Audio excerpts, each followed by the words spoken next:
The fluorescent lights of Romano's cafe flickered as Evelyn pulled another espresso shot at 4:30 a.m.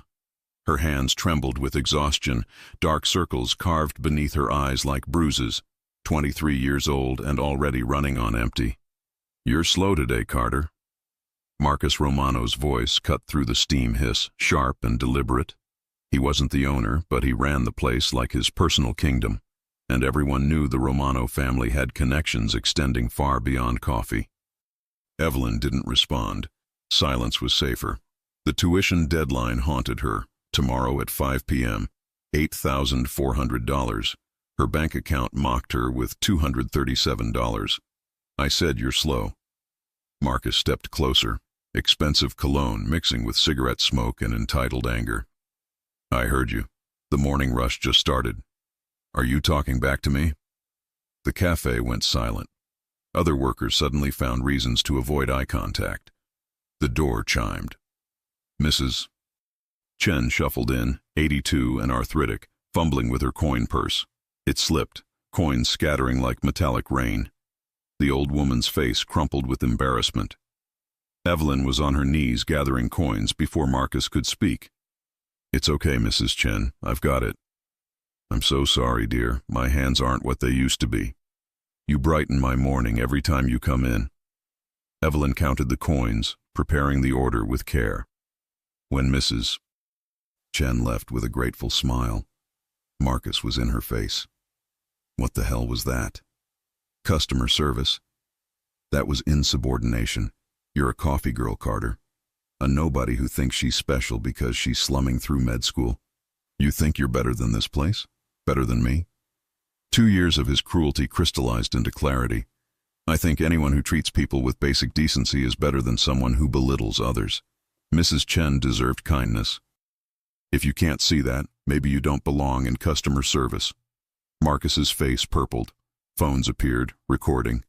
"You're fired. Get out, now." Evelyn untied her apron with steady hands, though inside she was screaming. "It's not your cafe, Marcus. It's your uncle's. I hope he learns why you really fired me." She made it 2 blocks before collapsing in an alley, sliding down brick until cold concrete pressed against her. The sobs came deep, rib-cracking, endless. $8,400. Due tomorrow. No job. Her father worked 3 jobs already. Her mother cleaned houses until her hands bled. They had nothing left. Medical school. Everything she'd sacrificed. 3 months from graduation, and it was dying because she'd shown kindness.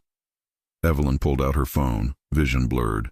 She scrolled to Dad, heartbreaking. How could she tell William Carter, who'd given everything, that it was over? Through tears, she typed, fingers shaking. She didn't notice the missing digit, didn't notice she'd selected a wrong number she'd meant to delete. "Dad, I don't know what to do. I just lost my job because I stood up to my manager when he was cruel to an elderly customer. The tuition deadline is tomorrow at 5 p.m., $8,400. I only have $237. I know you and Mom have given everything. I hate myself for telling you this, but my dreams are dying, and I'm scared. Everything we sacrificed will be for nothing. I've tried everywhere. Financial aid, emergency loans, everything. There's nothing left. I'm so sorry for failing you. I'm sorry for being such a burden. I just needed to tell someone who loves me that I tried my best. I love you, Dad. I'm so sorry." She pressed send, burying her face in her hands. The message traveled across the city to a mahogany desk in a penthouse 3,000 feet above street level. 3 miles away, 42 floors up, Anthony Russo stood at floor-to-ceiling windows overlooking Lake Michigan, scotch forgotten in his hand. At 34, he commanded an empire from Chicago to New York, legitimate businesses and operations in shadows most never saw. The Russo name meant power, fear, obedience.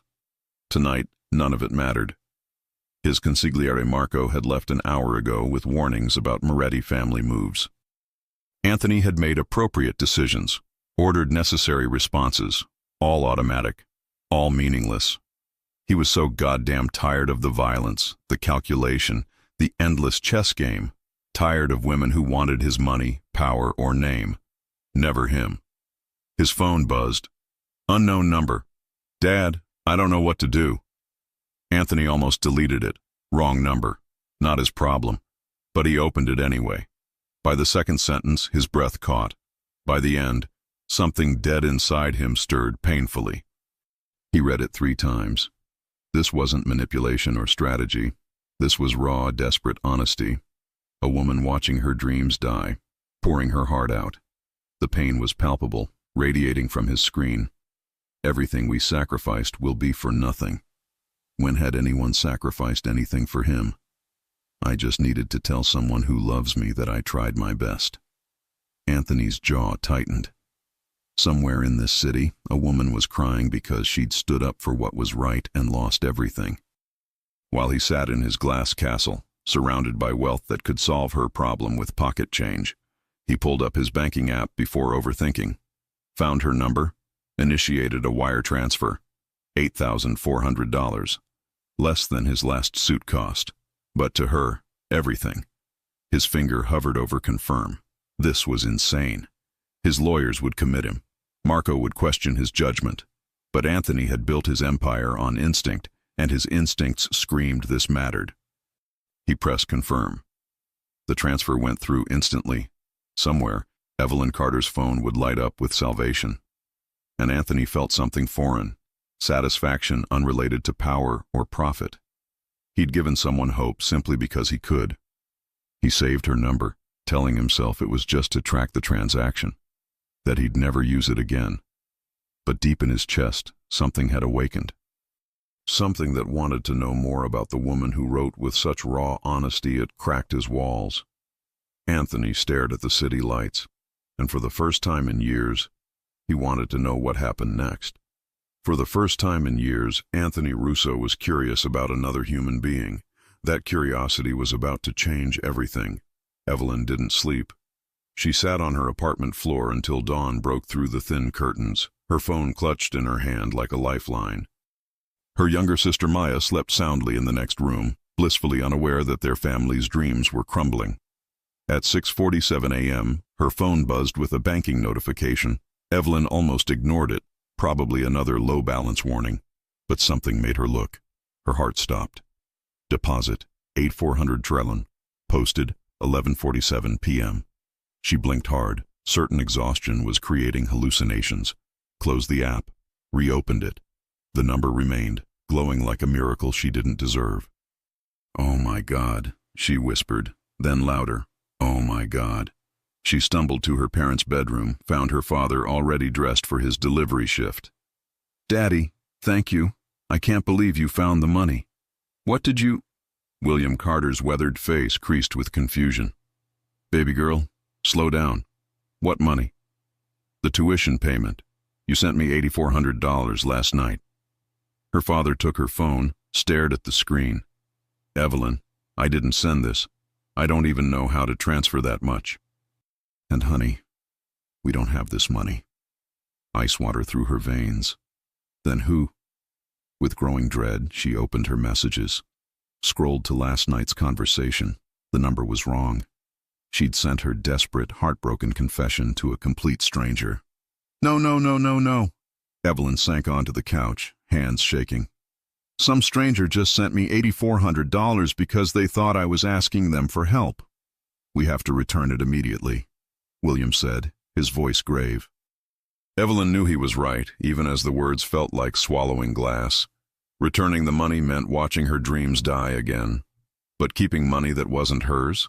Her parents had raised her better. With trembling fingers, she initiated the return transfer, then typed what felt like the most mortifying message of her life. "I am so incredibly sorry.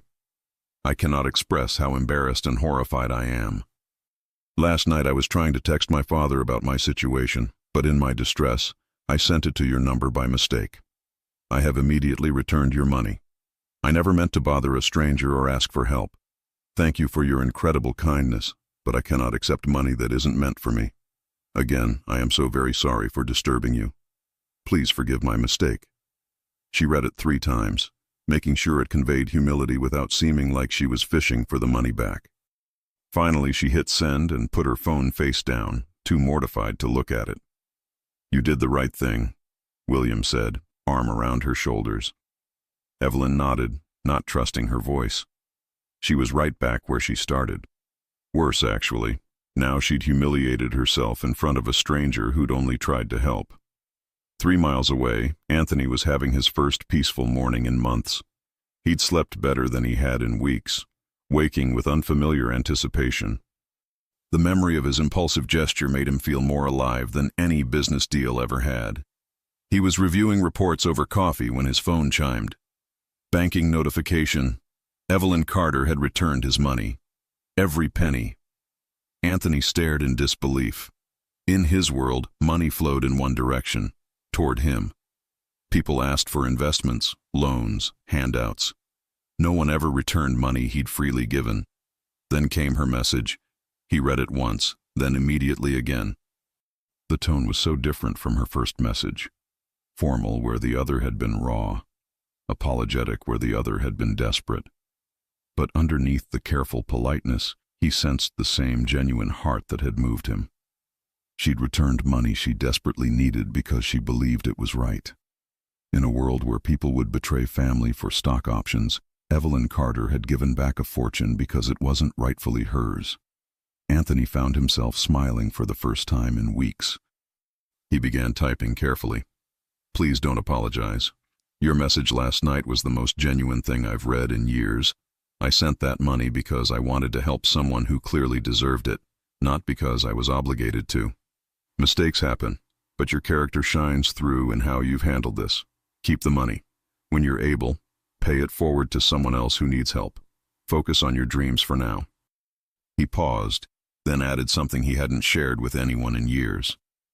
Also, I was lost once too. I know how it feels to have no one believe in you. Sometimes we all need someone to believe in us when we can't believe in ourselves. Anthony hit send before second-guessing. He'd revealed more in those sentences than he had to anyone in years. Something about Evelyn's honesty had unlocked a part of him he'd thought was permanently sealed. Marco knocked on his office door 20 minutes later. We have a problem. The Moretti shipment. Handle it, Anthony said, eyes on his phone. Marco's eyebrows rose. Boss, this needs your... I said handle it. Anthony's voice carried an edge that made Marco step back. Unless someone's bleeding or dead, I don't want to hear about it for the next hour. Marco left, confusion written across his face. In 15 years, he'd never seen Anthony Russo distracted by anything except business.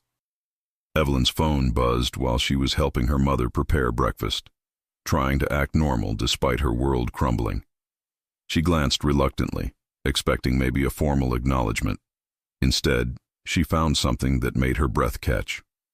Mom, you need to read this. Grace Carter dried her hands and read over her daughter's shoulder. By the end, both women had tears streaming. He wants you to keep it, Grace whispered, but I can't accept charity from a stranger. Baby, her mother said gently. Sometimes angels come in unexpected forms. This person isn't asking for anything in return. They just want to help you achieve your dreams. Evelyn read the message again, focusing on the last part. I was lost once too. I know how it feels to have no one believe in you. Whoever this person was, they understood pain, understood what it felt like to be alone and struggling. And somehow, through her desperate mistake, she'd connected with someone who wanted to help simply because they could. For the first time since yesterday's disaster, Evelyn felt something besides despair. She felt hope and curiosity. Who was this mysterious person who'd shown such incredible kindness? She began typing, heart pounding. I don't know what to say except thank you. Your kindness means more than you'll ever know. Not just the money, but your words. It's been a long time since someone told me they believed in me. I promise I'll pay it forward when I'm able. And someday, when I'm Dr. Evelyn Carter, I'll make sure your faith in me wasn't misplaced. She hesitated, then added, Can I ask your name?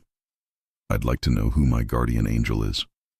This time, Evelyn didn't put her phone face down. She held it, staring at the screen, waiting for a response from the stranger changing her life. And for the first time since this nightmare began, she found herself genuinely curious about what would happen next. The response came faster than expected. My name is Anthony, and you're going to be an incredible doctor, Evelyn. I can feel it. Evelyn stared at the simple message, but something about it made her pulse quicken inexplicably. Just her name from his fingers felt intimate somehow. She found herself wondering what his voice sounded like. What kind of person chose to help a stranger without expecting anything in return? What kind of life had he lived that made him understand her pain so completely? Anthony, she typed back, testing his name. Thank you for believing in me. Can I ask what you do? I feel like I should know something about the person who saved my dreams. The response took longer this time, and Evelyn checked her phone every few minutes with an eagerness that surprised her. I work in security and investments. Nothing as meaningful as medicine. What made you want to become a doctor? Evelyn smiled at the deflection. Anthony seemed as reluctant to discuss himself as he was generous with others, and so they began talking.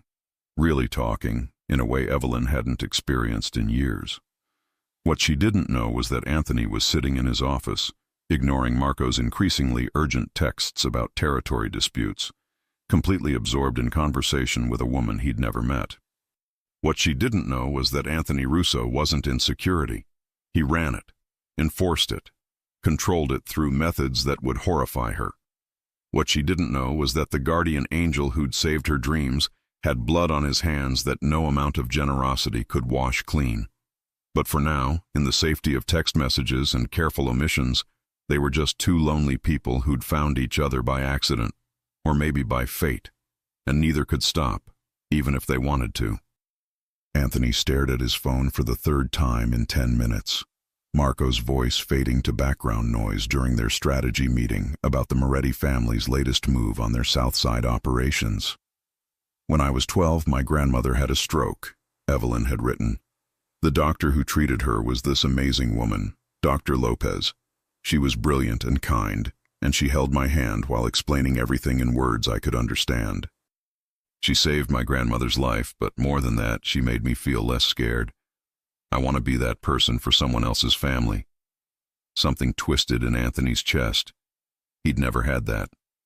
Never had someone hold his hand through fear. His father had taught him that fear was weakness, and weakness got you killed. Boss, are you even listening? Marco's irritation broke through. Anthony's head snapped up, his expression hardening instantly.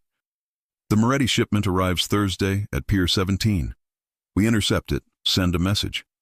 What else is there to discuss? The fact that you've checked your phone 15 times in the last hour. Marco leaned back, studying Anthony with the familiarity of 15 years together. Who is she? Excuse me? You've got that look. Never seen it before, but I know what it means. Anthony's jaw tightened. Focus on the Morettis. That's all you need to worry about. After Marco left, Anthony pulled up the background check he'd ordered on Evelyn Carter. The file was disappointingly clean. No criminal record, not even a parking ticket. Father, William Carter, 3 jobs, spotless record. Mother, Grace Carter, home health aide, active in her church. Younger sister, Maya, high school honor student. They were exactly what they appeared to be, a struggling family doing everything right, sacrificing everything for a daughter's dream. Anthony had grown up surrounded by lies, manipulation, and calculated moves. Everyone wanted something. Everyone had an angle. Evelyn Carter's only angle was survival, and even that she'd tried to do honestly by returning his money. His phone buzzed. What gives you that sense of purpose? What makes you feel alive? Anthony stared at the question for a long moment. How could he answer honestly? Consolidating territory? Eliminating threats? Building an empire on fear and respect? Instead, he typed, honestly, until recently I would have said nothing. I've been going through the motions for so long I'd forgotten what excitement felt like. But talking to you reminds me there are still good people in the world doing meaningful work. It wasn't entirely a lie, just an incomplete truth. You're good people too, Anthony, she responded.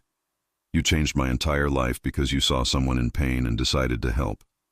That says everything about who you are. Anthony's phone buzzed again before he could respond. Marco, with a location ping. The Moretti situation required immediate attention. 40 minutes later, Anthony stood in a warehouse on the docks, looking down at 2 men tied to chairs. They'd been caught trying to move product through Russo territory without permission. A direct challenge. "Please, Mr. Russo," one of them begged. "We didn't know it was your territory. The Morettis told us." "The Morettis don't give orders in my city." Anthony's voice was calm, almost gentle. That's what made it terrifying. Marco handed him a gun.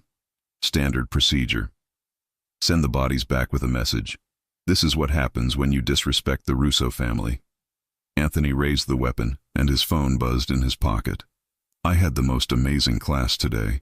We learned about cardiac physiology, how the heart keeps beating even when everything else fails. Isn't that beautiful? The heart refuses to give up." He pulled the trigger twice. The sound echoed in the warehouse. The bodies slumped. Anthony holstered the gun, pulled out his phone with the same hands, and typed, "That is beautiful. You make everything sound beautiful. It's a gift. Clean this up," he told Marco. "Make sure the Morettis get the message." In his car, Anthony stared at his phone, at the contrast between the warmth of Evelyn's messages and the coldness required by his world. Blood on his hands, literal and metaphorical, and he was texting a medical student about the beauty of the human heart. What the hell was he doing? "What makes you feel that way?" she'd asked. "What gives you that sense of purpose?" He should end this, block her number, go back to his life of calculated violence and emotional emptiness. It was safer, cleaner. She deserved better than a man who killed as easily as breathing. But instead he typed, "You do. Talking to you makes me feel human again."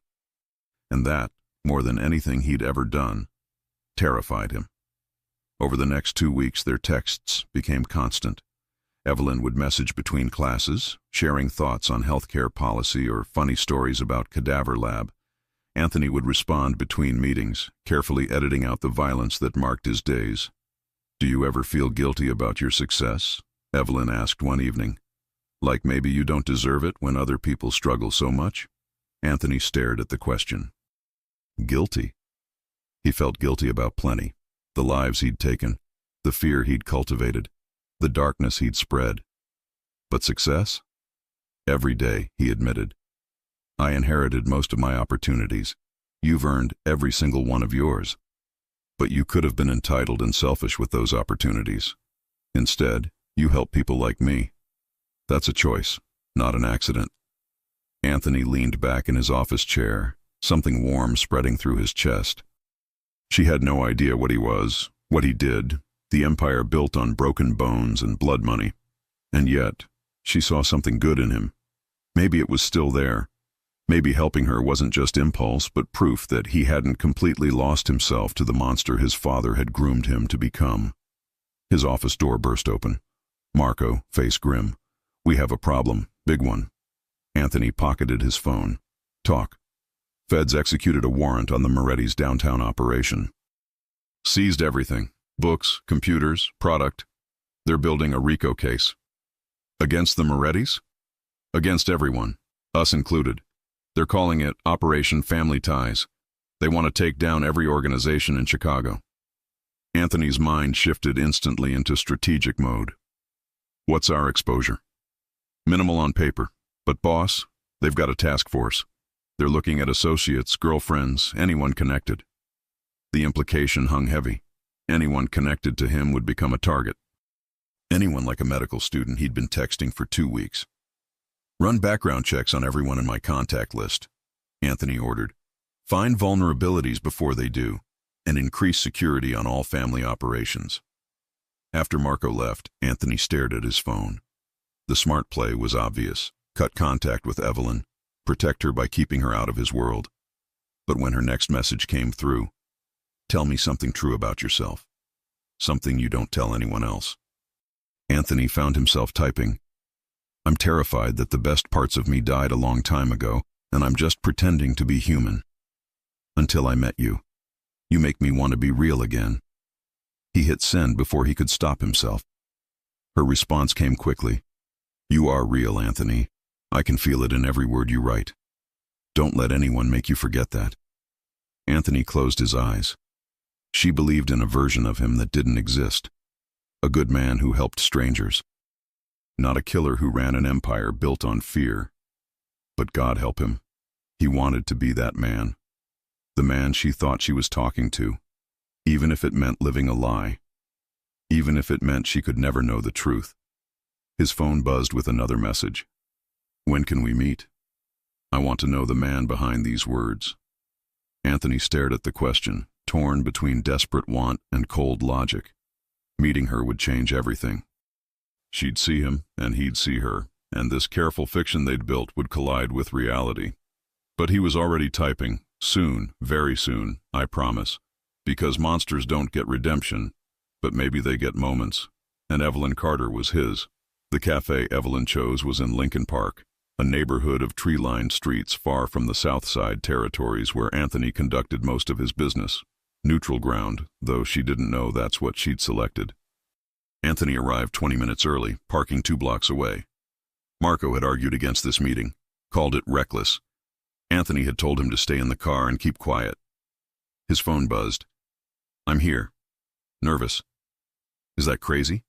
Not crazy, he typed back. I'm nervous too. He stepped out of the shadows.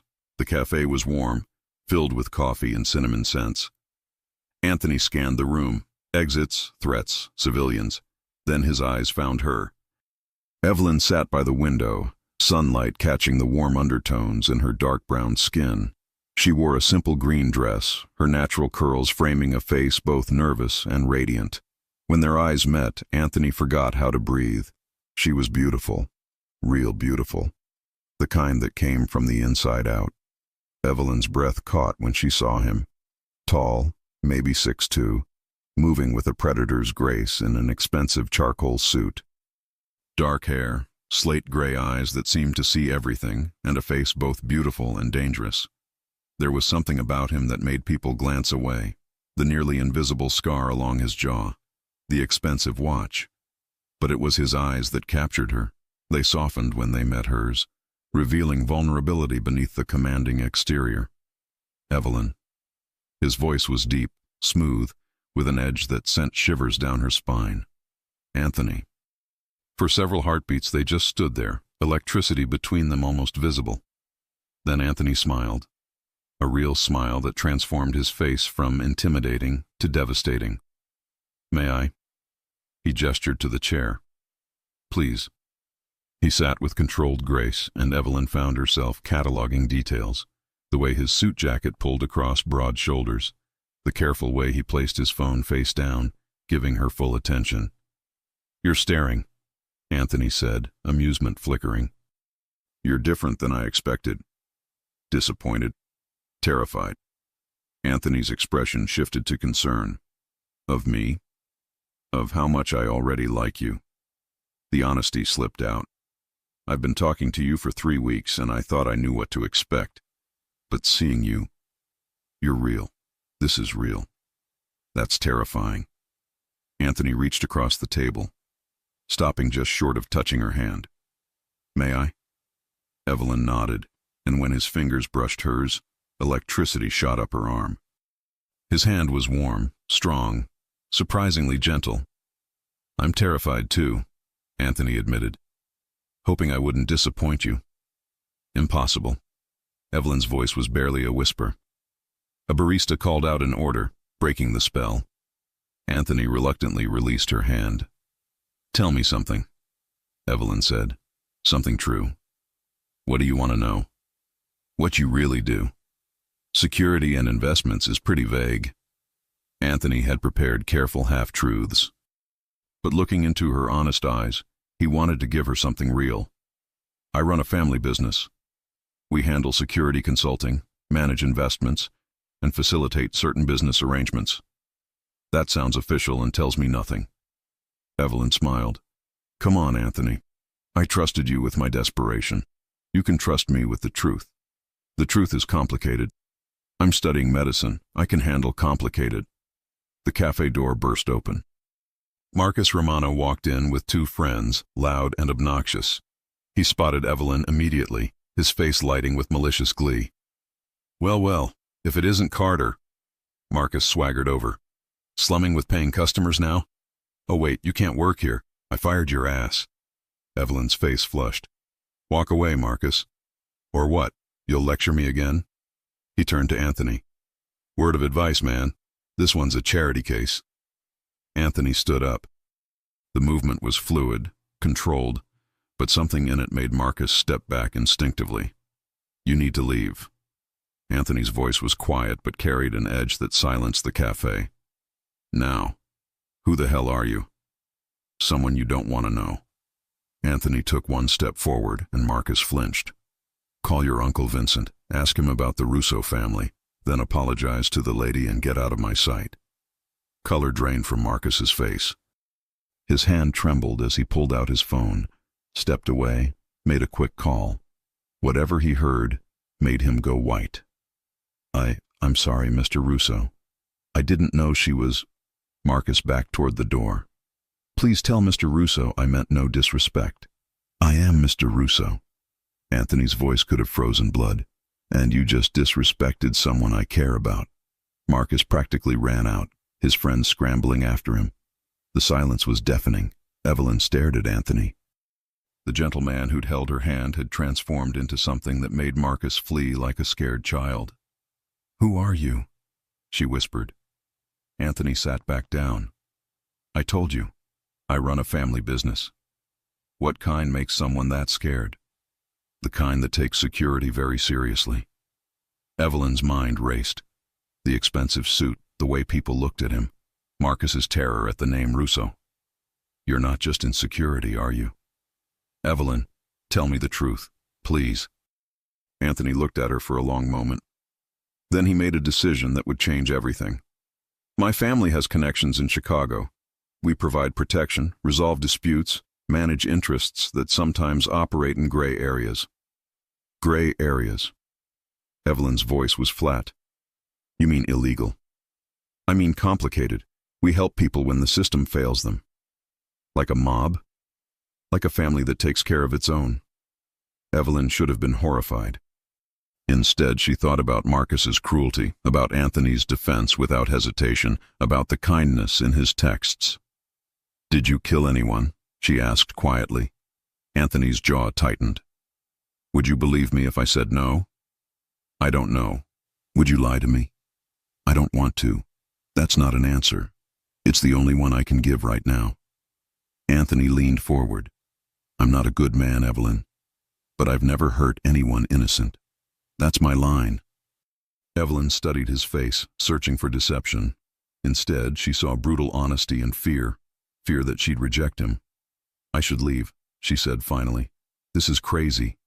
Dangerous, I know. I was going to say confusing. Evelyn picked up her purse. I need to think. Anthony nodded. They faced each other across 3 feet that felt like miles. Thank you for being honest, Evelyn said. Evelyn, wait. Anthony's hand reached out, then dropped. I meant everything in my texts, every word. That was real. Was it? Or was I talking to a version of you that doesn't exist? You were talking to the man I want to be, the man you make me want to be. Evelyn's eyes filled with tears. That's not fair. I know. She walked to the door, then paused. Don't text me. I need time. He nodded once. She left. Anthony sat at the empty table, staring at untouched coffee. He'd known this would happen. Known she'd discover the truth and run. What he hadn't expected was how much it would hurt. His phone buzzed. Marco. Everything okay? Anthony typed back. Define okay. He'd shown her the monster, and she'd walked away. So why did it feel like he'd just lost something irreplaceable? Evelyn didn't text him for 5 days. 5 days that felt like 5 years to Anthony, who found himself checking his phone compulsively during meetings, at dinner, in the middle of the night when sleep wouldn't come. Marco noticed. Boss, you're distracted. The Moretti situation needs your full attention. I'm handling it, Anthony snapped, then immediately regretted his tone. What do you need? A decision. Do we hit back now or wait? We wait. Let them think they're winning. Then we cut off their supply lines. Maximum impact, minimal exposure. Marco nodded but paused at the door. Boss, whoever she is, she's making you soft. That's dangerous. Noted. Alone again, Anthony picked up his phone. Still nothing. He'd promised not to text first, and he wouldn't break that promise. even if the silence was killing him. 3 miles away, Evelyn lay in bed, staring at her phone, rereading their conversation history. "You were talking to the man I want to be." Those words haunted her. Despite everything, the danger, the violence implied in that cafe confrontation, she couldn't stop thinking about him. Maya knocked on her door. "You've been weird all week. What's going on?" "Nothing." Liar. Did something happen with the mysterious benefactor? Evelyn had told her sister about Anthony, leaving out the part about his family business. "We met. It was complicated." "Complicated how?" "Just not who I expected." Maya sat on the bed. "Good or bad?" "Both. Neither. I don't know." Evelyn turned to face her sister. "What if someone was perfect for you, except for one really big thing?" "How big?" "Like potential criminal enterprise big." Maya's eyes widened. "Wait, is your guardian angel in the mob?" "I didn't say that." "You didn't deny it either. Are you seriously considering dating a mobster?" "I'm not considering anything. I told him I needed time." "And? What are you thinking?" Evelyn stared at the ceiling. "I'm thinking he defended me without hesitation. I'm thinking he's been nothing but kind and honest. I'm thinking the way he looked at me made me feel more seen than anyone ever has. And I'm thinking I'm an idiot." "Or you're human," Maya said quietly. "Maybe it's okay to want something for yourself, even if it's complicated." After Maya left, Evelyn picked up her phone. Her fingers hovered over Anthony's contact before she typed, "I've been thinking. Can we talk?" The response came in seconds. "When and where?" "There's an observatory outside the city. Starlight Hills. Public viewing tonight. Meet me at 8. I'll be there." Anthony arrived at 7:30. The observatory sat on a hill overlooking the city, far enough from light pollution to see actual stars. Romantic and public, a smart choice for someone still deciding if he was dangerous. He found her on the observation deck, wrapped in a jacket against the October chill, staring up at the sky. "My grandmother taught me constellations," Evelyn said without turning. "She said the stars were constant. No matter what happened down here, they'd always be there, unchanged." Anthony moved beside her, maintaining distance. Sounds like she was wise. She was. She also said sometimes the scariest choices lead to the most beautiful places. Evelyn looked at him. "I've been trying to figure out which kind of choice you are." "And?" "I don't know yet. So I have questions and I need honest answers." "I'll try." "Have you killed people?" Anthony's jaw tightened. "Yes." Evelyn flinched but held his gaze. "Innocent people?" "Never. That's my line, Evelyn. The people who've died by my hand were threats, to my family, to innocent people, to the order we maintain. I'm not asking you to forgive it, but I've never hurt anyone who didn't deserve it. Who decides who deserves it? Sometimes me, sometimes the situation. Sometimes there's no good choice, just less bad ones." Evelyn processed this. "Are you in danger, right now?" "Always. It comes with the territory." "Would being with you put me in danger?" Anthony wanted to lie, but he'd promised honesty. "Potentially, but I would protect you with everything I have. My enemies know that touching civilians means war. It's a line most won't cross." "Most, not all." "Not all," Anthony admitted. "Why me? You could have anyone. Why pursue someone who complicates your life?" Anthony moved closer. "Because you make me feel human. Because when I'm talking to you, I remember who I wanted to be. Because you see something good in me, and I want desperately for that version to be real." "That's not fair," Evelyn whispered. "You can't say things like that." "Why not?" "Because it makes me want to ignore every logical reason I should walk away." "Then walk away."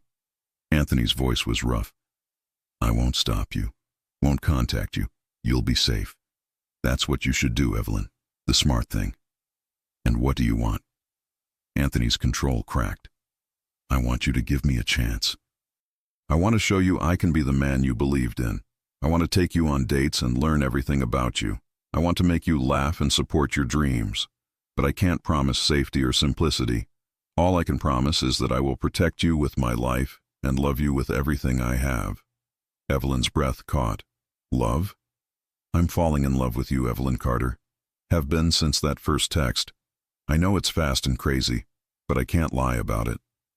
Silence stretched. A shooting star streaked across the sky. One condition, she said finally. Anything. You don't lie to me. Ever. I don't need every detail of your business, but if I ask directly, you answer honestly, no matter how ugly.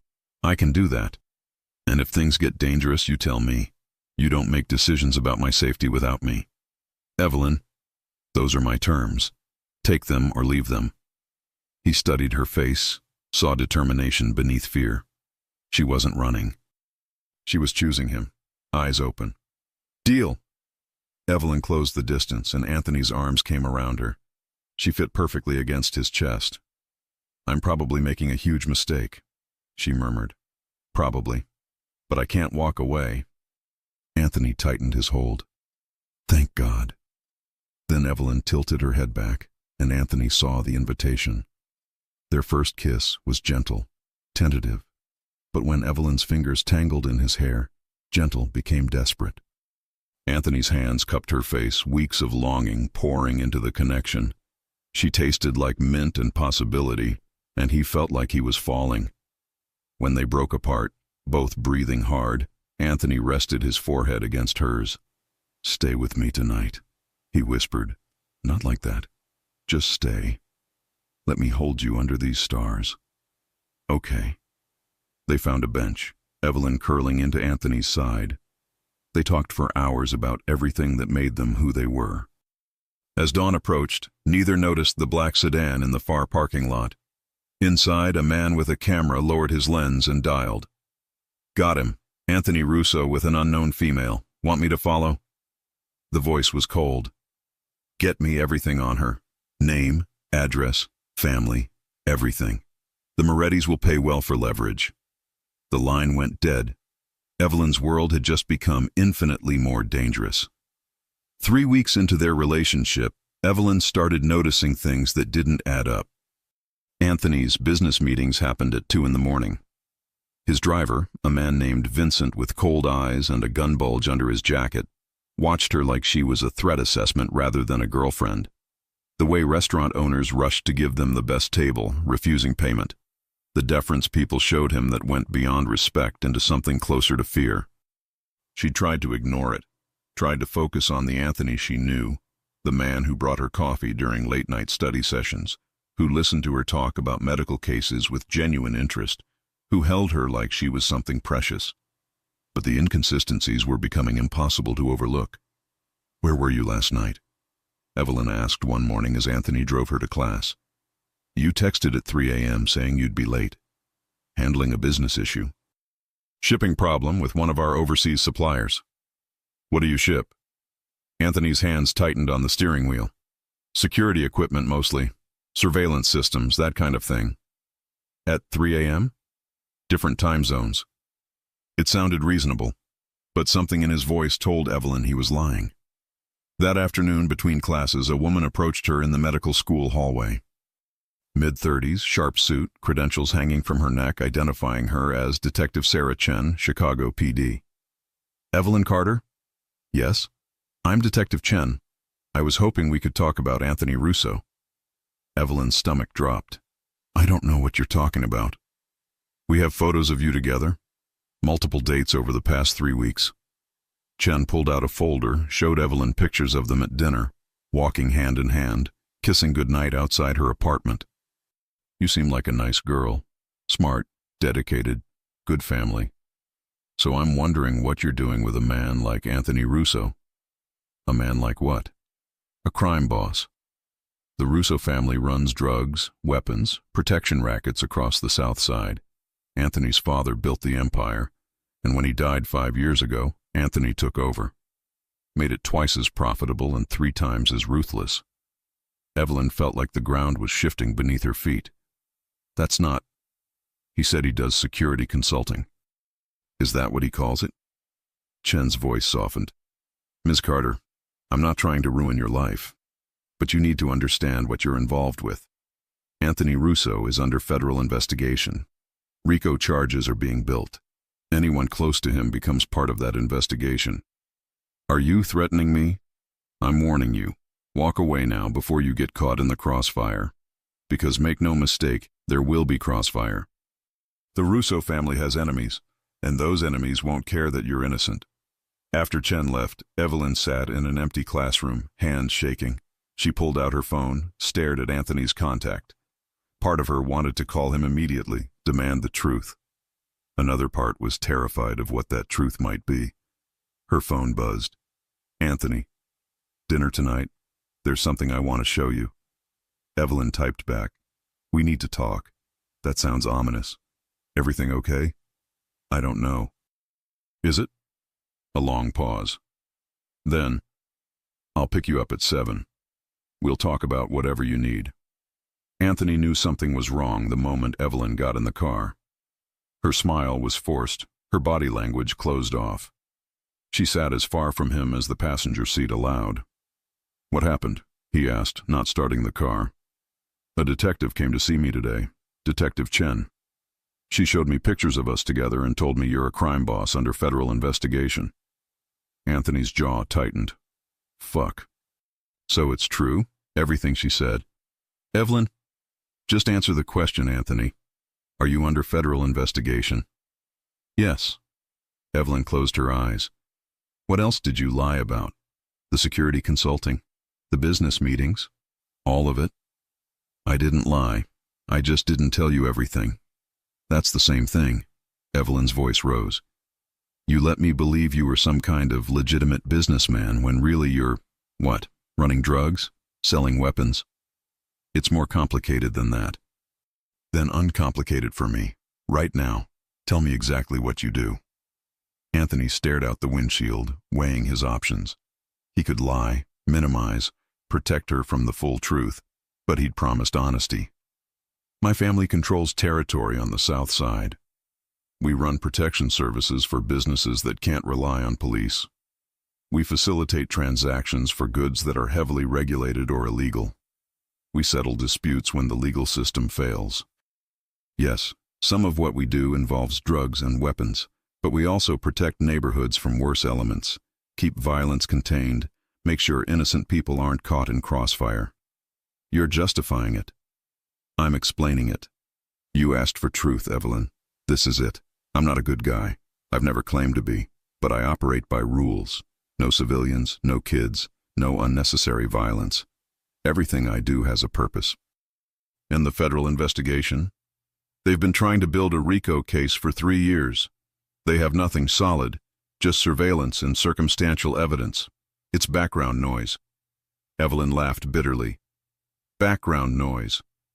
My career could be destroyed just by association, and you call it background noise. I won't let that happen. You can't promise that. You can't control everything, Anthony, no matter how powerful you think you are. Then what do you want me to do? Anthony's voice rose. Walk away? Disappear from your life? Is that what you want? I want you to be honest. I want to know who I'm really dating. You're dating exactly who you think you are. The man who texts you good night every night, who brings you coffee, who listens to your dreams. That's real, Evelyn, all of it. But it's not all of you. No, Anthony admitted quietly. It's not. Evelyn wiped tears from her face. Take me home. Evelyn, please. I need to think. The drive back to her apartment was silent.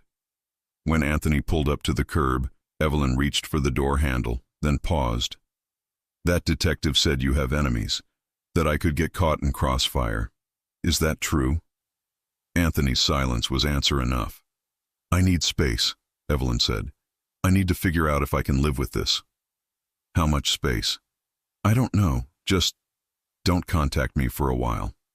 Let me process. She got out before Anthony could respond. He watched her walk into her building, every instinct screaming at him to follow, to fix this, to make her understand. But he'd learned long ago that some things couldn't be fixed with force. His phone rang. Marco. We have a problem. What now? The Morettis hit one of our collections tonight.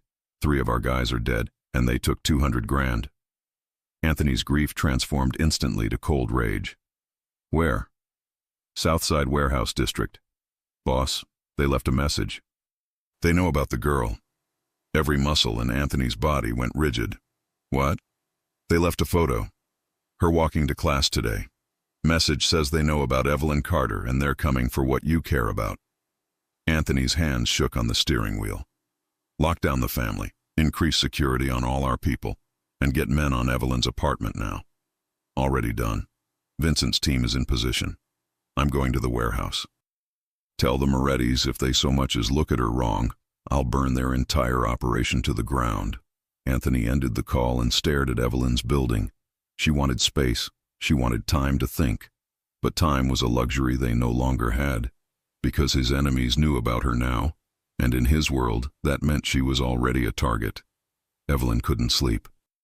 She lay in bed staring at the ceiling, her mind replaying the conversation with Anthony, with Detective Chen, trying to reconcile the two versions of the man she'd fallen for.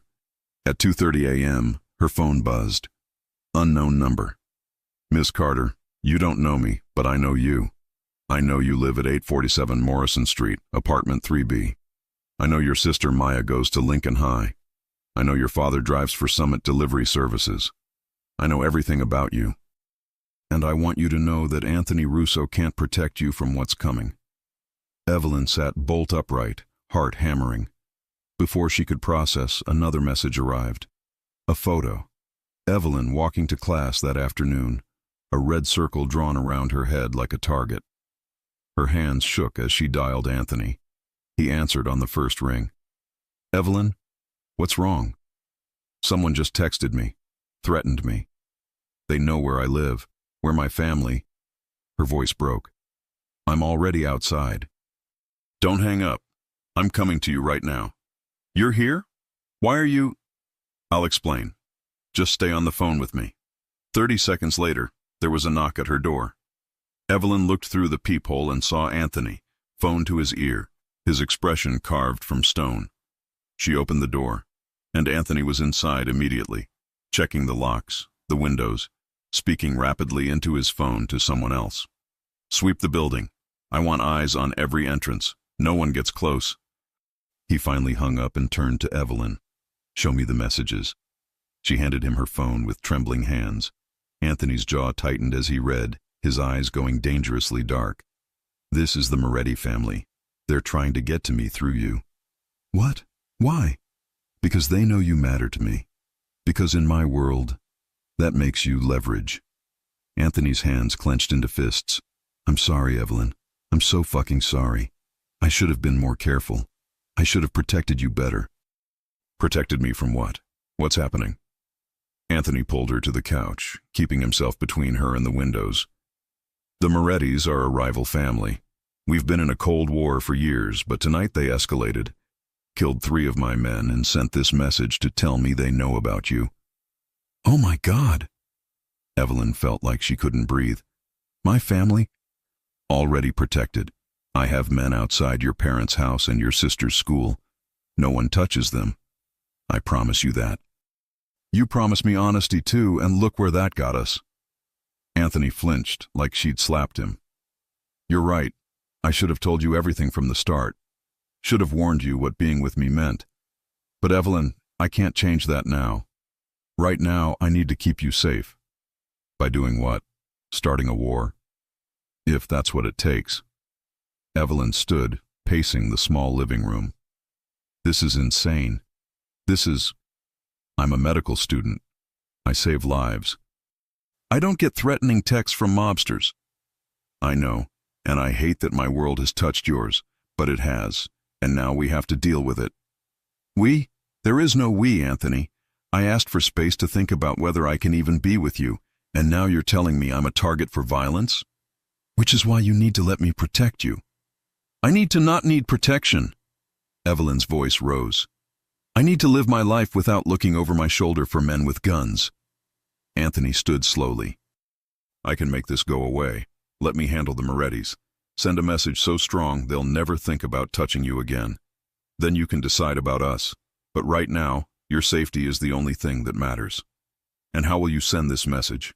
More killing? More violence? If necessary. You say that so easily, like people's lives are just...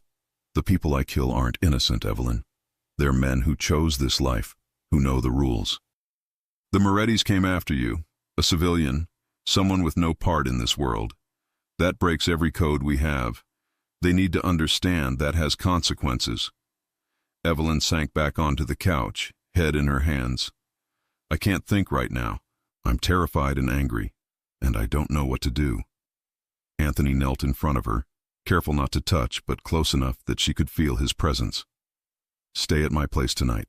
It's secure, protected. In the morning, we'll figure out next steps. But please, let me keep you safe. I don't want to need you to keep me safe. I know. But right now, you do. The truth of it was crushing. Evelyn looked at Anthony's face, saw genuine fear there, not for himself, but for her. Despite everything, despite the lies and the danger and the impossible situation, she could see he cared about her. Okay, she whispered. Tonight. But Anthony, after this is over, we need to have a serious conversation about whether this can work. I know. Anthony's penthouse was on the 42nd floor of a building downtown, all floor-to-ceiling windows and expensive furniture that looked barely used. Security cameras covered every angle. 2 armed men stood guard in the hallway. You live like this all the time? Evelyn asked, looking around. Usually I don't notice it. Tonight I'm grateful for it. He showed her to a guest room, made sure she had everything she needed. At the door, he paused. For what it's worth, you were right. About all of it. I should have been honest from the start. Should have given you the choice before you got in this deep. Why weren't you? Because I'm selfish. Because I wanted you in my life and I was afraid the truth would drive you away. It might still. I know. Anthony's voice was rough. But at least you'll be alive to make that choice. That's all that matters to me now. After he left, Evelyn sat on the edge of the bed, her phone in her hands. She opened her messages, saw the threatening text again, felt her stomach turn. This was her life now. Threats and guards and looking over her shoulder. All because she'd accidentally texted the wrong number. Or maybe because she'd chosen to stay after learning the truth. Either way, she was in it now. And she had no idea how to get out. In the living room, Anthony was on the phone with Marco. I want the Moretti Social Club hit tonight. Not their soldiers, their leadership. I want Vincent Moretti to know that touching her was the last mistake he'll ever make. Boss, that's going to start a full war. Then we go to war. But they learn that Evelyn Carter is untouchable. Spread the word to every family in Chicago. Anyone who looks at her wrong answers to me personally. Understood. What about the girl? She staying? For tonight. After that. Anthony looked toward the guest room. After that, it's her choice. It has to be. And if she chooses to leave, then I let her go, and I make sure she's protected for the rest of her life, even if it's from a distance. Anthony ended the call and poured himself a drink he wouldn't finish. Because somewhere in his heavily fortified penthouse was a woman who'd stumbled into his world by accident and might not survive the consequences. And if anything happened to her, it would destroy the last good part of him that remained. Evelyn woke to voices in the other room. Angry, urgent voices. She checked her phone, 6 a.m. She'd barely slept 3 hours. Pulling on the robe Anthony had left for her, she crept to the door and listened. 3 dead, boss. They hit back hard. Burned down our warehouse on 5th Street and left another message. Marco's voice was tense. What message? They took one of our guys. Left a ransom note. They want to meet. You for him. Tonight at midnight. The old meatpacking district. It's a trap. Obviously. But they have Tommy. He's got a wife. 2 kids. I know who he has, Anthony snapped. Set it up, but I go in heavy. Full team. Complete tactical. They said you come alone or Tommy dies. They're going to kill him anyway. At least this way we have a chance. Evelyn couldn't stay quiet anymore. She opened the door. You're walking into a trap? Both men turned. Marco looked uncomfortable. Anthony's expression was unreadable. I'll handle this. Marco, get everything ready. After Marco left, Anthony moved toward Evelyn. You should go back to bed. You're going to get yourself killed. I'm going to save one of my men. By trading yourself? That's suicide, Anthony. It's what's necessary. His voice was flat, emotionless, the voice of someone who'd already made peace with his decision. Tommy has a family, kids who need their father. And what about me? Did you think about that? Anthony's mask cracked. You're all I've thought about. Why do you think I'm doing this? The Morettis wanted war because of you. This ends tonight one way or another. Either I eliminate the threat or you die trying. That's your plan. If that's what it takes to keep you safe. Evelyn felt tears burning. You don't get to do that. You don't get to play martyr and pretend it's for me. Then what do you want me to do? Let them keep coming?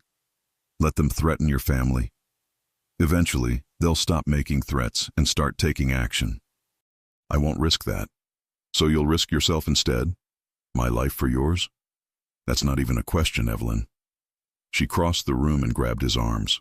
Listen to me. I know I said I needed space. I know I'm angry about the lies. But I don't want you dead, Anthony. I don't want to be the reason you... Her voice broke. Anthony pulled her into his arms. You're not the reason. They are. The Morettis broke the rules. They threatened a civilian. This was always going to end in blood. You just gave me something worth surviving for. Then survive. Don't trade yourself for... I have to. You don't understand how this works. If I let them take one of my men without response, I look weak. If I look weak, every family in Chicago will think they can move on my territory, threaten my people. This isn't just about Tommy or even about you. It's about maintaining order. Evelyn pulled back to look at him. You really believe that? I have to. She studied his face, saw the resignation there, the grim acceptance. This was the man Detective Chen warned her about, the crime boss who calculated lives like chess pieces. But it was also the man who'd texted her encouragement during exams, who brought her coffee at 2 a.m., who'd fallen in love with her through accidental messages. I'm coming with you, she said. Absolutely not. You need leverage, something to make them hesitate. If I'm there, if you're there, they have exactly what they want. No, Evelyn, you stay here where it's safe. Safe? There's no safe anymore, Anthony. They already know about me. They've already made me a target. At least if I'm there, I can... You can what? Watch me die? Watch them take you? No. Anthony's voice turned hard.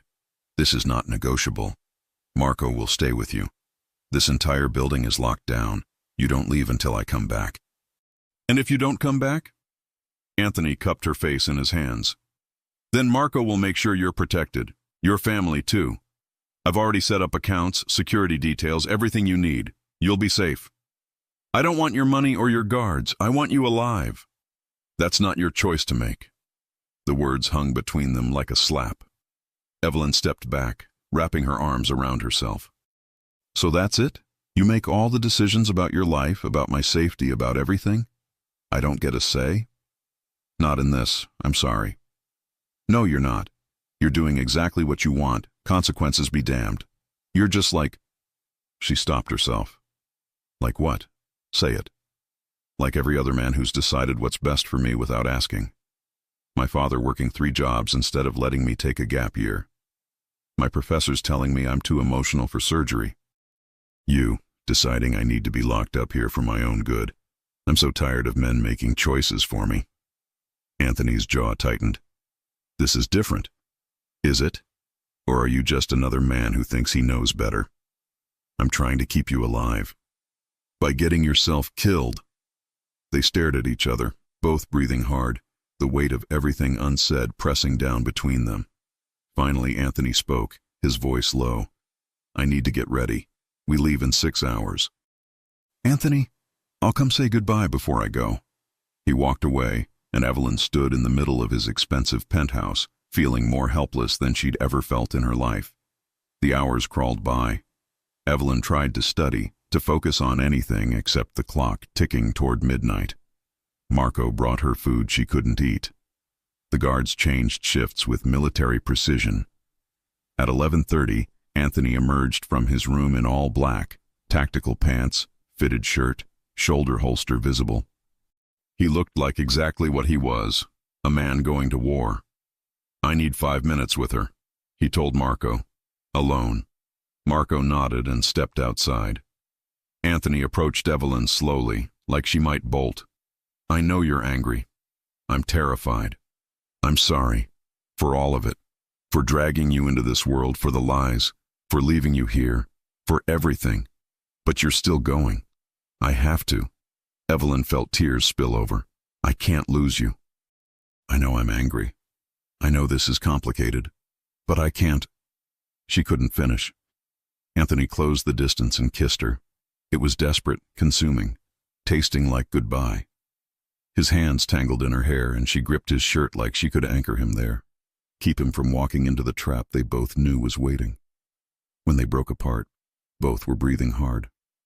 "If I don't come back," Anthony started. "Don't say that." "If I don't come back, remember that meeting you was the best thing that ever happened to me. You made me feel human again. You made me want to be better. That's worth everything. Anthony, please. I love you, Evelyn Carter. I've loved you since you accidentally texted me your heart, and I'll love you until my last breath." He kissed her forehead and was gone before she could respond. Evelyn stood frozen as the door closed, as she heard the elevator descend. As silence filled the penthouse like a grave, Marco came back in. "He'll be okay. Boss is the best at this." "At what? Getting himself killed to prove a point?" "At surviving. Trust me. I've seen him in worse situations." But Evelyn couldn't shake the feeling that this time was different. This time, Anthony had something to lose. And in his world, that was the most dangerous thing of all. She looked at the clock. 11:47 p.m. 13 minutes until midnight.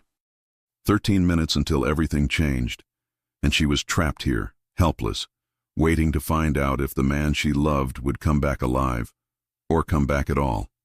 The old meatpacking district was a graveyard of abandoned buildings and rusted machinery. Anthony arrived with Marco and 8 of his best men, all armed, all ready. The meat location was a warehouse at the center, strategic nightmare, multiple entry points, countless places for snipers. Vincent Moretti was already there, flanked by 20 men. Tommy knelt in the center of the space, bloodied but alive, hands bound behind his back. "Russo!" Vincent's voice echoed off the concrete. "Glad you could make it, though I see you didn't follow instructions about coming alone." "You didn't really expect me to," Anthony called back, his men fanning out to cover positions. "Let Tommy go. This is between you and me." "Is it? Because I thought this was about the pretty medical student you've been fucking. What's her name? Evelyn?" Anthony's blood turned to ice. "Leave her out of this." "Why? You brought her into our world, made her a player by putting your hands on her." Vincent smiled, and it was ugly. "Tell me, Russo, how far would you go to keep her safe? Because I'm thinking that's leverage worth exploring. You touch her, and I'll burn your entire family to ash. Every operation, every business, every person who carries the Moretti name. I'll hunt them across the country if I have to. Big threats from a man outnumbered 2-1. Numbers don't matter when you're already dead." Vincent's smile faltered. "You think you're walking out of here? I think you've made a fatal mistake. You threatened someone under my protection. Someone innocent. That broke every code we operate by, and now every family in Chicago knows it. You think they'll back you after this? You've made yourself a liability, Vincent. I've made myself a legend. The man who brought down Anthony Russo." Anthony smiled, and it was cold as winter. "You really think this was about you? I let you make your moves, let you think you were winning. All so I could draw you out here, away from your protections, away from witnesses." He raised his hand. "Now." Red laser sights appeared on every Moretti soldier. From the catwalks above, from the shadows, from positions Anthony had secured hours before. 20 additional men materialized from the darkness, weapons trained. Vincent's face went white. This was a trap. You threatened the woman I love. Did you really think I'd leave anything to chance?" Anthony's voice dropped to something deadly. "Let Tommy go. Then you and I are going to have a conversation about respect." "Boss," one of Vincent's men started, but Vincent cut him off. "No, We have the numbers. The shot came from nowhere. Vincent jerked, a red bloom spreading across his shoulder. He fell, screaming, and chaos erupted. Anthony's men moved like a machine, efficient and brutal. Within 90 seconds, it was over. Vincent's soldiers were either dead, disabled, or running. Tommy was freed and being dragged to safety by Marco. Anthony walked through the carnage to where Vincent lay bleeding, surrounded by his own men's bodies. "You shot me," Vincent gasped. "You shot me!" "I shot your shoulder. Be grateful it wasn't your head." Anthony crouched down. "Here's what happens next. You're going to hospital, you're going to recover, and then you're going to retire from this business. Permanently. Your family's operations get absorbed into mine. Your territory, your people, everything. In exchange, you get to live." "Never." Anthony pressed his gun against Vincent's kneecap. "I can take that option away. Your choice. Retirement or disability. Pick fast." Okay, I retire. Just, please." "And the woman? Evelyn Carter?" "She's untouchable. I understand. She's off limits. Please." Anthony stood. "Get him medical attention. Then make sure every family in Chicago knows. Evelyn Carter is under Russo protection. Anyone who looks at her wrong answers to me. Spread the word." Marco approached, helping support Tommy. "Clean sweep, boss. 2 of theirs wounded. Rest fled. We didn't lose anyone." "Good. Get Tommy to the doctor, then home to his family." Anthony looked around at the warehouse, at the blood and bodies. This was his world. Violence and power and fear, and Evelyn wanted no part of it. He pulled out his phone, called her. She answered on the first ring. "Anthony, oh my God, are you—" "I'm fine. It's over. The Morettis won't bother you again. Are you hurt?" "Not a scratch. I'm coming home." Okay, I'm here, waiting." The relief in her voice made something in his chest ache. He'd survived, but at what cost? When Anthony walked into the penthouse 40 minutes later, Evelyn ran to him. She checked him over frantically, his face, his hands, his chest, looking for wounds. "I'm fine," he said softly. "I promise." "There's blood on your shirt." "Not mine." Evelyn stepped back, and Anthony saw the reality setting in. He'd gone to war tonight. Killed or ordered deaths. Come back wearing other people's blood. "How many?" she whispered. "Do you really want to know?" "Yes. 3 dead, Vincent Moretti and 2 others wounded. My side, no casualties." Evelyn sank onto the couch. "You killed 3 people tonight. I did what was necessary to protect you, to protect my people. And you'll have to keep doing it, won't you? This is your life. Violence and blood and constant war." Anthony sat beside her, careful not to touch. "Yes. I can't live like this, Anthony. I can't spend my life wondering if you'll come home alive. Can't be the reason people die. You're not the reason. I am. Vincent said it himself. This started because of me. It started because he's a greedy bastard who saw an opportunity. You were just the excuse. If it wasn't you, it would have been something else." Evelyn turned to face him, tears streaming. "I love you. God help me, I do. But I don't know if love is enough." Anthony felt his heart crack. "What are you saying?" "I'm saying I need to finish medical school. I need to focus on my career, my family, my life, and I can't do that while looking over my shoulder for the next Vincent Moretti. There won't be another. I made sure of it tonight. You're protected. Permanently. Protected, like I'm property that needs guarding. That's not what I meant. I know what you meant. But Anthony, I don't want to be someone who needs protection. I want to be someone who saves lives, not someone whose existence costs them. 3 men died tonight who would have killed you without hesitation, who broke every code we have by targeting a civilian. I won't apologize for that. I'm not asking you to apologize. I'm asking if this is sustainable, if we can build a life together when your world is so different from mine." Anthony was quiet for a long moment. "I don't know. I want to say yes. I want to promise you that we can make it work. But I won't lie to you again, Evelyn. My world is violent. It's dangerous, and being with me means accepting that. Can you leave it? Your business, your empire? Can you walk away? And do what? Even if I tried, there are people who depend on me. Families I protect. Operations that would collapse without leadership. I can't just abandon them. So we're at an impasse. We don't have to be. Stay. Let me show you that my world isn't just violence, that there's good in what we do. The businesses we protect, the neighborhoods we keep safe. By threatening and killing people. By maintaining order when no one else will.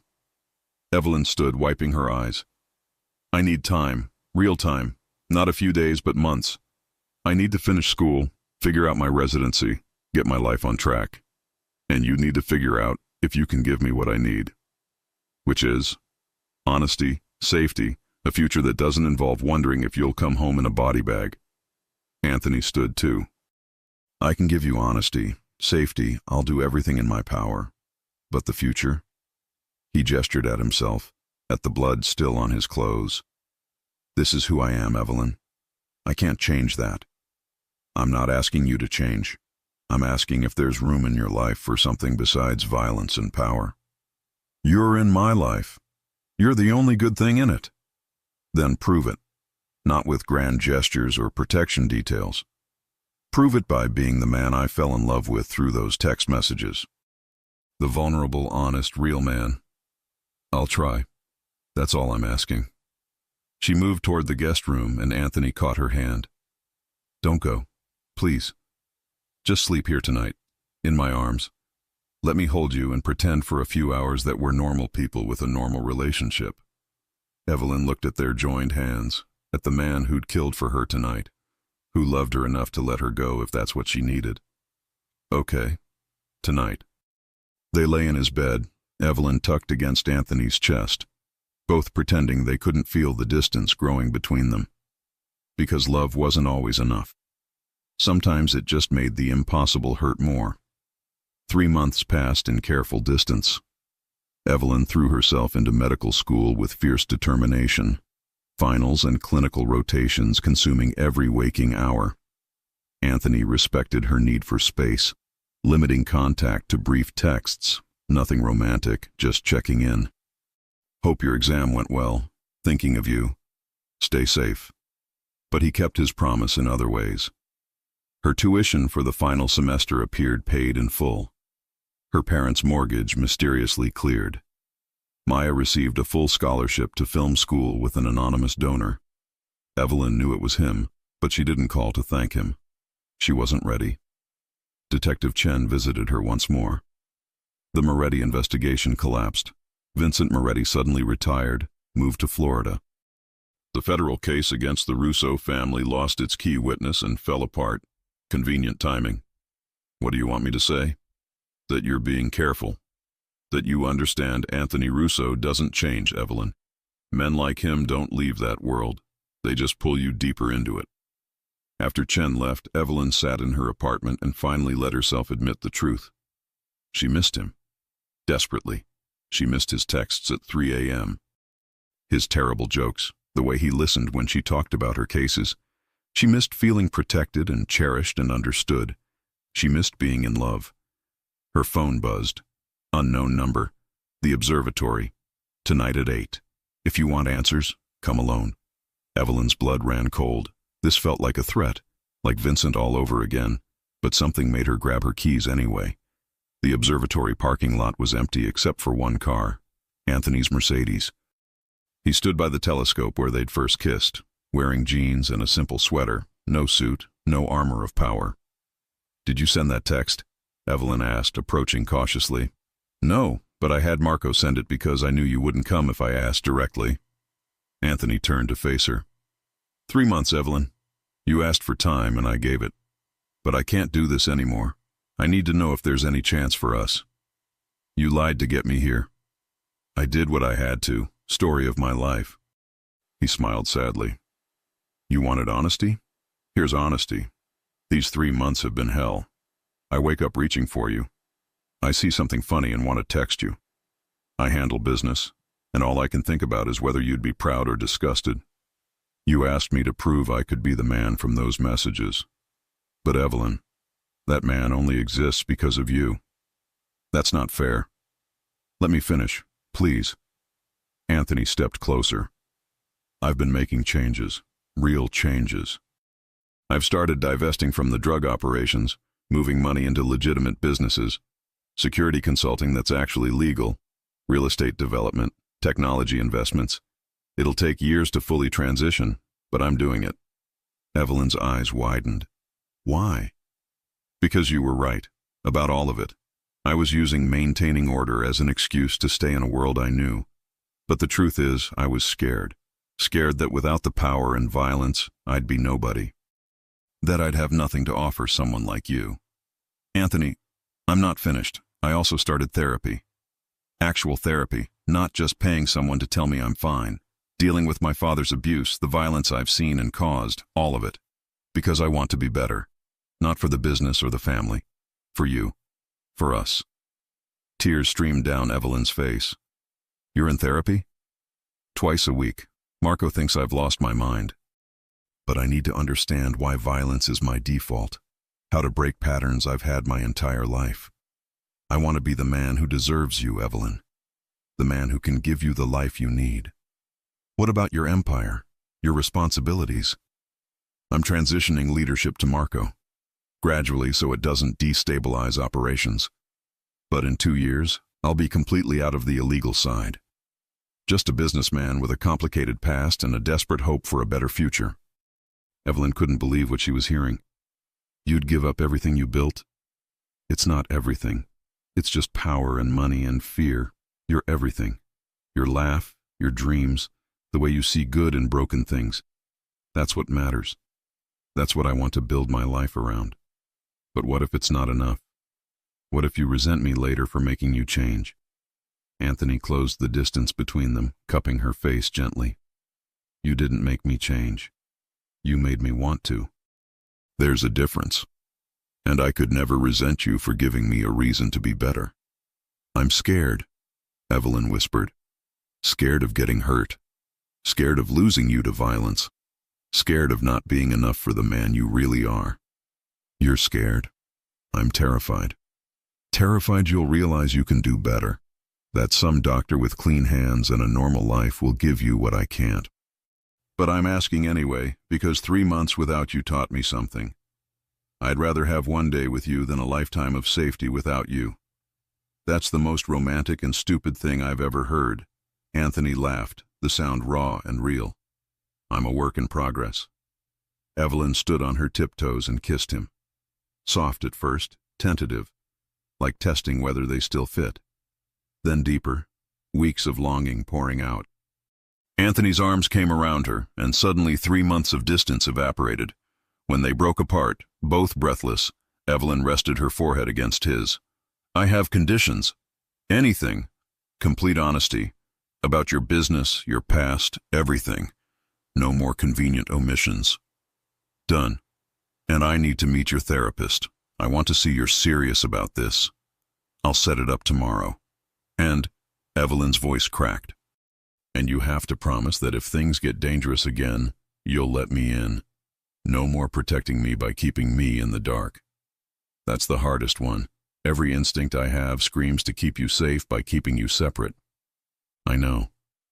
But I need to be your partner, Anthony. Not your possession to protect." He studied her face, then nodded. "Okay. Full partnership, even when it scares me. Especially when it scares you. God, I love you." Anthony pulled her close again. "I love your strength and your stubbornness and the way you refuse to let me hide. I love that you challenge me and see through my bullshit. I love you so much it physically hurts. I love you too, even though you're complicated and dangerous and make me question every rational thought I've ever had. So where does this leave us?" Evelyn pulled back to look at him. "Take me home. Your home. And tomorrow we start figuring out what our future looks like. Together." 6 months later, Evelyn walked across the stage to receive her medical degree. Dr. Evelyn Carter, finishing top of her class with a specialization in emergency medicine. Her family cheered from the front row, and beside them, in an expensive but understated suit, Anthony Russo applauded like she'd just cured cancer. After the ceremony, he took her to the same cafe where they'd first met in person. Same table by the window. "I have something for you," Anthony said, pulling out a small box. Evelyn's heart stopped. "Anthony, it's not what you think. Open it." Inside was a key on a simple chain. "What's this?" "A key to the medical clinic I just finished building in Inglewood. Fully equipped, staffed, and endowed to provide free care to underserved communities. It's yours to run however you want. Your vision, your rules." Evelyn stared at the key, then at Anthony. "You built a clinic? You said you wanted to help people who can't afford care." "I said I wanted to turn blood money into something good. This seemed like a good start." "This is..." Evelyn couldn't find words. "This is incredible. There's more. I've established the Carter Foundation for Medical Innovation, with you as director. It'll fund research and development of affordable medical technologies. Everything you dreamed about, we can make it happen." "We?" Anthony took her hand. "I know we agreed to take things slow, to rebuild trust and see if we can make this work. But Evelyn, I don't want slow anymore. I want forever. I want to wake up next to you every morning and fall asleep holding you every night. I want to build something beautiful together. Not just businesses or foundations, but a life." He slid off his chair and knelt beside the table, pulling out a second box. This one held a ring, a simple diamond on a platinum band, elegant and understated. "Evelyn Carter, will you marry me? Will you take a chance on a reformed criminal with a complicated past and an overwhelming love for you? Will you let me spend the rest of my life proving that people can change when they have the right reason?" Evelyn was crying, laughing, her heart so full she thought it might burst. "Yes. Yes, you ridiculous, wonderful man. Yes." Anthony slipped the ring on her finger, then stood and pulled her into a kiss that made the other cafe patrons applaud. When they broke apart, both grinning like idiots, Evelyn touched his face. "You know this won't be easy, right? I'm going to challenge you and drive you crazy and probably make you regret this proposal. I'm counting on it. And I'm going to hold you to every promise. The therapy, the business changes, all of it." "Good. I need you to. And when we have kids, when?" Anthony's eyes lit up. "Eventually, when we're ready, they're going to know everything. The truth about your past, about how we met, all of it. No secrets. Deal. As long as I get to be there when you tell them their mother was stubborn enough to fall in love with a mobster. Former mobster. Working on it." They left the cafe hand in hand. Two people from completely different worlds who'd found each other by accident and chosen each other on purpose. The road ahead wouldn't be easy. Anthony still had connections to sever, demons to face, a past that would always shadow him. Evelyn would have moments of doubt, nights when fear crept in, times when she questioned if love was enough. But they'd face it together, as partners, as equals, as two broken people who'd found healing in each other's arms. 6 months later, they married at the observatory under the stars. Small ceremony, just family and close friends. Marco stood as best man, looking uncomfortable in a tux. Maya cried through the entire ceremony. William Carter walked his daughter down the aisle and shook Anthony's hand, whispering something that made Anthony's eyes shine with tears. And when they exchanged vows, Anthony promising to be worthy of her faith, Evelyn promising to never stop challenging him to be better, there wasn't a dry eye in the place. Their first dance was to a song about second chances and new beginnings. And as Anthony held his wife close, breathing in her scent, feeling her heartbeat against his chest, he thought about that night 3 years ago, when a desperate text had appeared on his phone. A wrong number that had been so perfectly right. A mistake that had led to the greatest love of his life. "What are you thinking about?" Evelyn murmured against his neck. "That I'd live my entire life over exactly the same way if it meant ending up here with you. Even the violent parts? Even those. They led me to you. That's twisted. I'm a work in progress, remember?" Evelyn laughed, and Anthony spun her around the dance floor, both of them glowing with happiness. They'd built paradise from ashes, forged forever from fire and blood and desperate love, and it was beautiful. If you enjoy stories like this, take a moment to subscribe to the channel. That's how I'll know you truly liked it. Even if you're watching on your TV, grab a second to join this family of fans who love emotional and heartfelt stories. Your support means everything, and it helps us bring you even more tales like this one.